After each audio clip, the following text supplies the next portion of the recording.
I guess first off, Jerry, can you tell me a little bit about your farm, size and what crops you?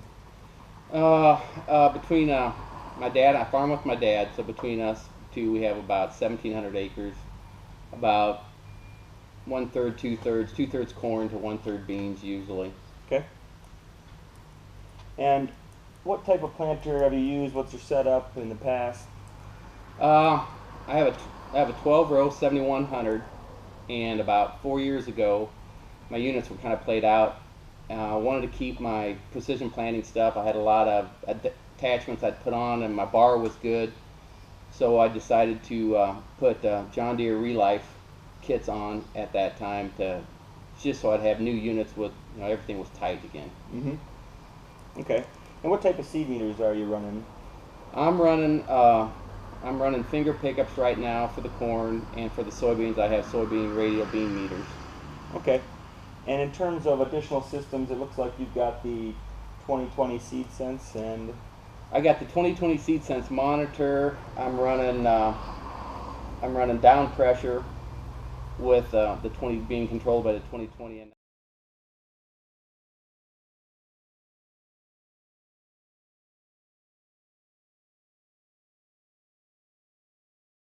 before, when you didn't have our FlexSeeder system in there, what type of issues did you have with your chaining sprockets? well, with the chain, we're going to more or less and less tillage. So you'd have the stocks sometimes catching in your chains, throwing your chains off. If you sat outside and it rained during a rainy spell, they would get rusty, and Sure. usually you had to replace them every year. They weren't horribly expensive, but you just had to replace them every year.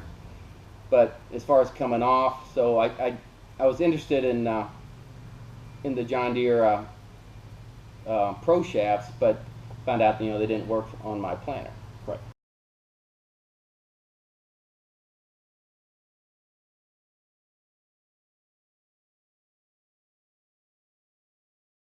So after your equipment was retrofitted with the system, what are some of the issues that you saw before that you didn't see anymore? Well, there was multiple things. I have a lot of ground that's not a square field, and so I overplant a lot. So on those rows when you're overplanting, instead of planting 32,000, between 30 and 32,000, almost I was planting 60,000. Mm-hmm.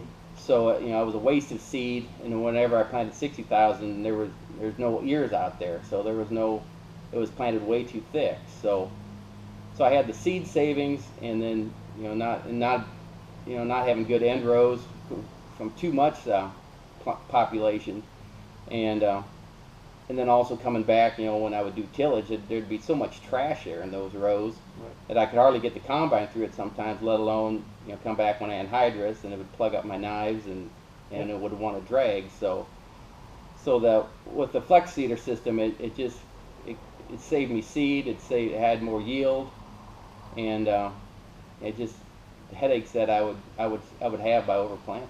Yeah, so it was really the reduced maintenance and the individual row control that really helped your yield and saved you some time. Absolutely. I mean, you could watch on my 2020 monitor. I could watch the rows, instantly. When I'd cross over the other rows, they would just bing, bing, bing, bing. They would be shutting off, and then when I came back, after the corn was up, it just perfect. I mean, I didn't overplant at all, and it did exactly what I was hoping it would do, and it did.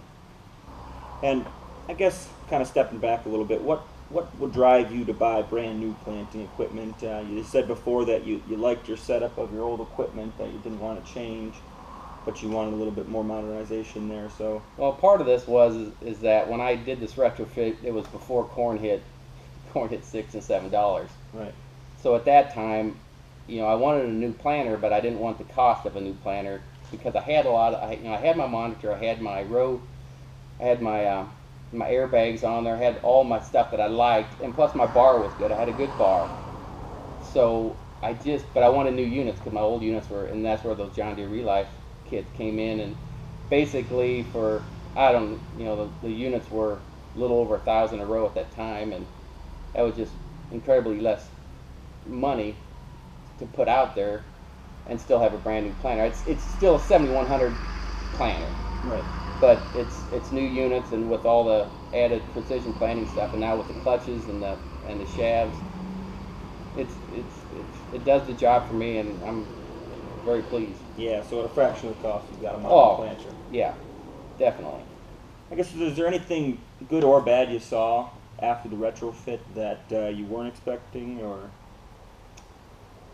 Oh, yeah, I didn't. There wasn't any bad. I know the first year we did, we tested. I broke some shear pins, and this year I didn't. I only broke one shear pin, which is good to have if something plugs my row, but I didn't have any trouble with that. And the pleasant surprise is just, places where, I didn't have to get out of the tractor to shut off a row. Mm-hmm.